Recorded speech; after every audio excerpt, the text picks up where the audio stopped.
Cristiano Ronaldo was born February 5, 1985 in Funchal, Madeira, the youngest of 4 kids in a house where the TV was always on and the football was always rolling. His dad worked as a kit man at a local club. His mom cleaned houses and cooked for neighbors. Money was tight, but the island was small, and everyone knew the loud kid with the shaved head who would dribble past older boys and then sprint back to defend. At 8, he joined Andorranha. At 10, he was at National. By 12, he made a choice most kids don't have to make. Sporting CP in Lisbon offered him a spot in their academy.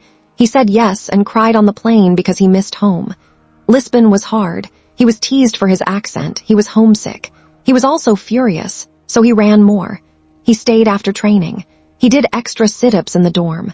Coaches noticed not just the stepovers, but the obsession. At 16, he was training with Sporting's first team, and at 17, he made his senior debut. In 2003, Sporting played Manchester United in a friendly.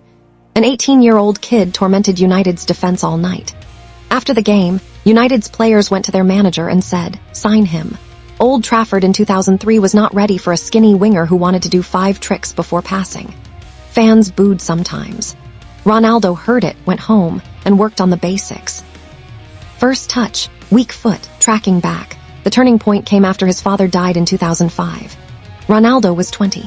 He played for Portugal 2 days later and scored. Grief didn't make him softer. It made him more deliberate. By 2007-2008, he was unplayable. 42 goals. Champions League trophy. Ballon d'Or at 23. He could beat you with pace, with power, with a free kick that dipped like it had a mind of its own. He also learned how to handle fame. The hair, the brand, the headlines. Underneath it was a kid from Madeira who still called his mom every day. In 2009, Real Madrid paid a world record fee to bring him to Spain. This is where the story becomes myth. He arrived the same summer as Kaká. The pressure was insane. Barcelona had Messi. The rivalry would define a decade. Year 1 was adjustment. Year 2, he scored 53, then 60, then 46 in the league alone. Madrid became his laboratory. He rebuilt his body in the gym until people joked he was carved from marble. He studied goalkeepers like a student. He turned himself from a winger into a pure goalscorer who could play with his back to goal, attack crosses, and score from anywhere. The numbers are almost boring because there are so many.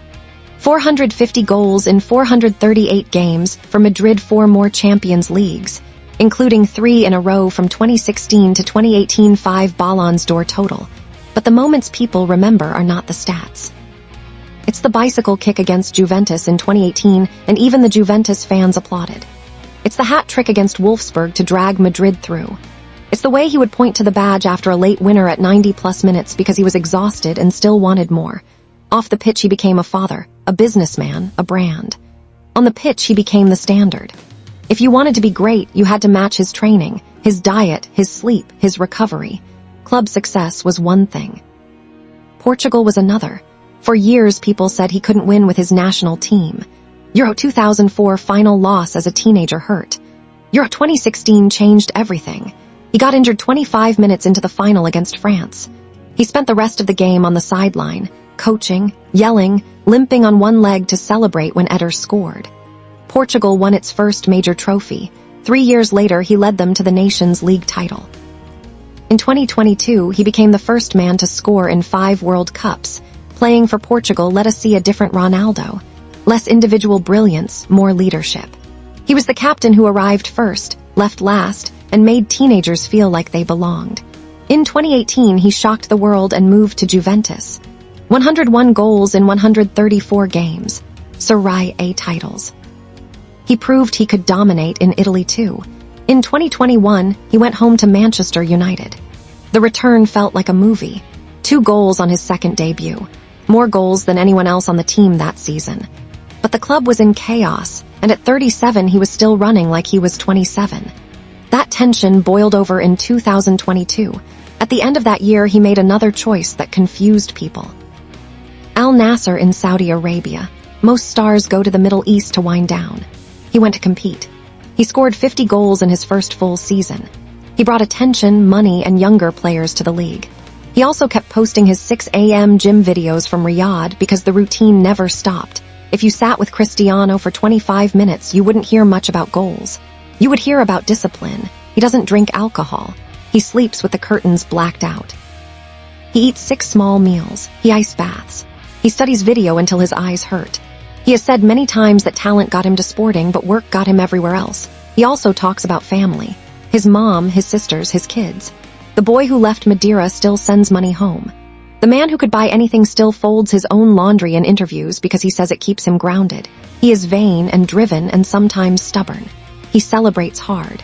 He loses hard. He has been criticized for diving, for arrogance, for leaving teams. He has also built hospitals, donated millions, and paid for a fan's surgery. As of 2026, he is still playing, still scoring, still captaining Portugal. He passed 900 career goals. He is chasing a World Cup the same way he chased his first Ballon d'Or, with the same notebook and the same ice bath. Kids in Funchal now wear his name on the back of shirts at Andorinha. Kids in Riyadh, in Manchester, in Madrid do the Siwu celebration in schoolyards without knowing exactly where it came from, only that it means something big happened. 25 minutes is not enough to tell his whole story. You would need the flights, the injuries, the 5 a.m. runs, the doubts after bad games, the joy of scoring in a final.